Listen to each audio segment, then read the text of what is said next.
Hello there. So today we're going to be doing just a quick overview of Stress Relief by Late Night Drive Home. And first I'm going to cover like the main chord progression in the song. I think the only chord progression in the song. I've got my laptop here referencing. And we'll cover the intro solo / chorus guitar part, the lead guitar part in the song.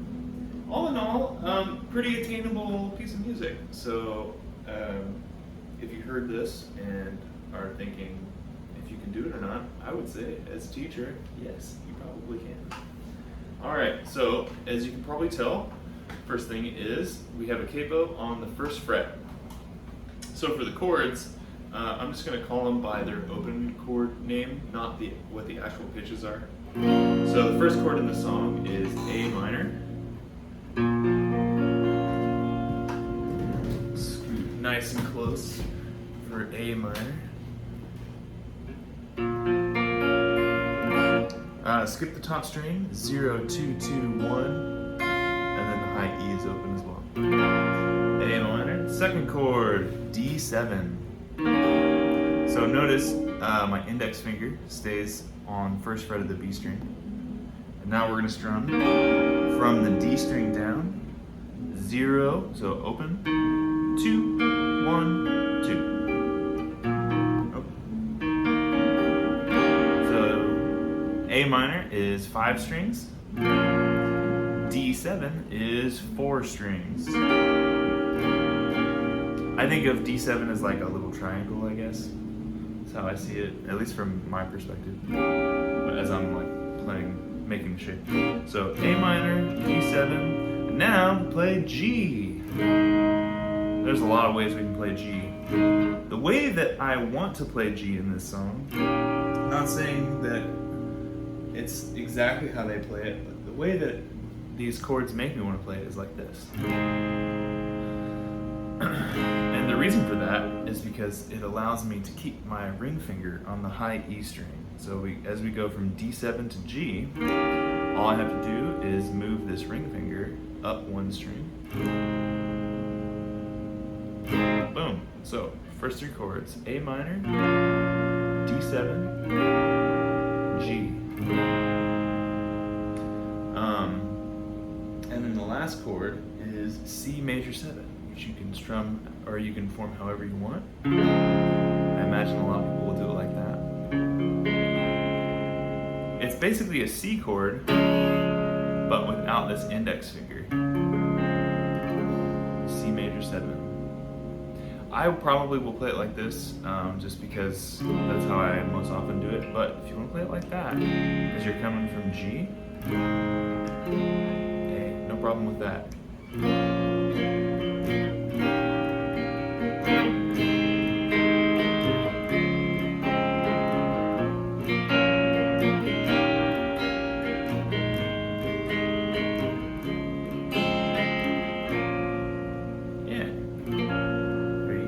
That's the main chord progression in the whole song. So once you get that down, you're pretty much ready to roll. Now, if you listen to the recording, you might notice it sounds a little bit like darker.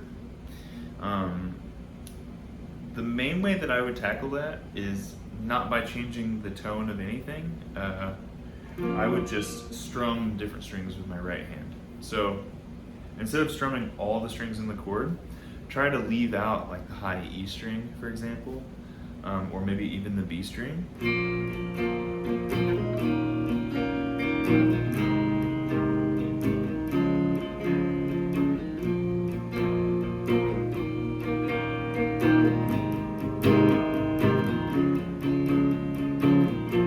You get closer to the sound that the band does, at least in the recording of it. Okay. So that's the rhythm guitar part.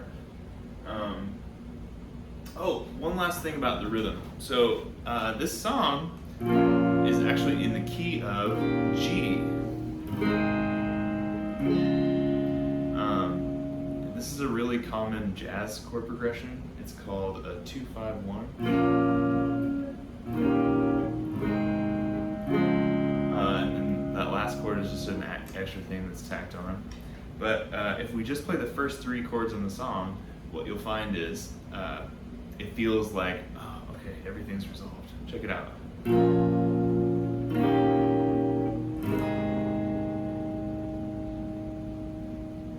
Interesting, right? So the key of the song is normally like the first chord in the chord progression, but in this song it's the 3rd one. And then we use this C major 7 chord to kind of like start things up again. Keep the momentum going. So anyway, yeah, we're actually in the key of G. All right. So I've tried to learn this guitar solo a little bit before making this video. Let me see if I can remember. Let me just play along. See if I can do that.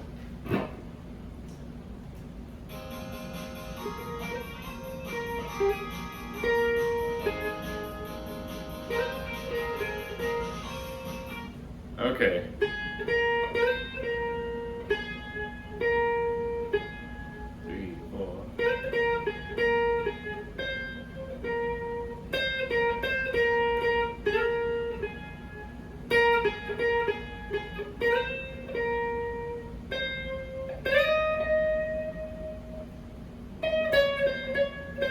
There we go.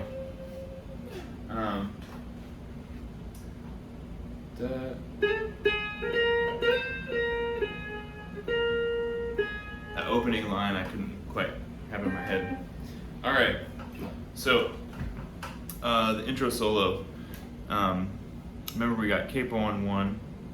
The one thing that's weird about capo stuff is the further you get away from it, the more you start referencing the actual frets instead of like things relative to the capo.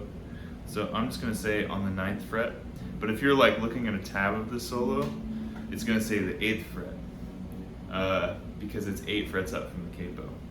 So 8 plus 1, we're on the 9th fret. Anyway, so we go.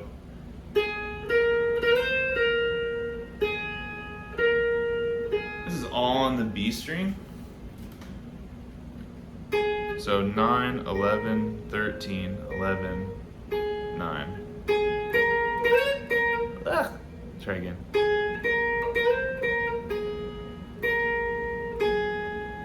That's the first phrase. Da, da, da, da, da, da, da. I'll do it again.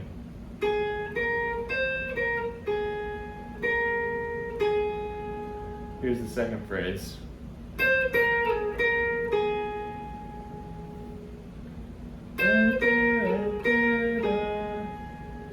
So 13, it's all these same 3 frets, so it gets a little confusing.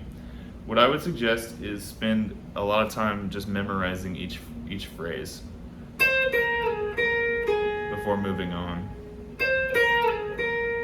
There's a slide backwards, so we go 13, 11, slide down to 9. So da da da da da da da da da da da. 3, 4. Okay, so now we're gonna start the second phrase, or the next phrase, I should say.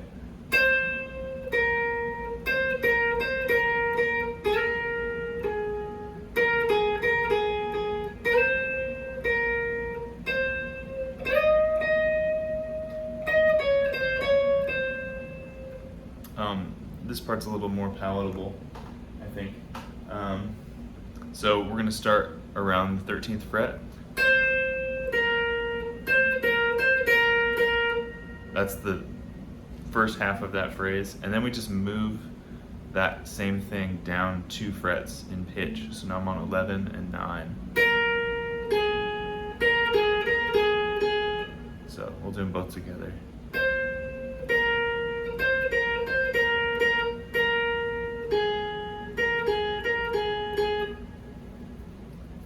There you go. So 3, 4.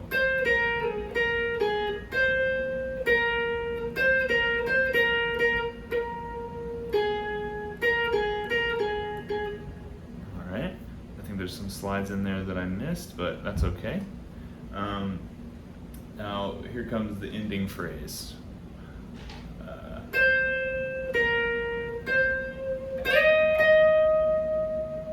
So before I get to the little ending flourish, so we're doing 13, 11, 13, and then we slide up to 15 and pick that note, or sorry, slide up to 16 and pick that note twice.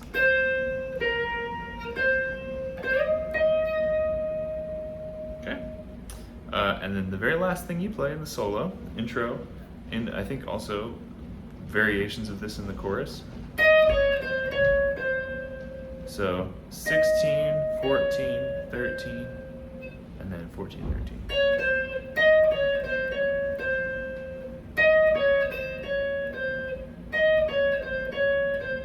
Okay, so I'm gonna play it, and then that's all the time I have.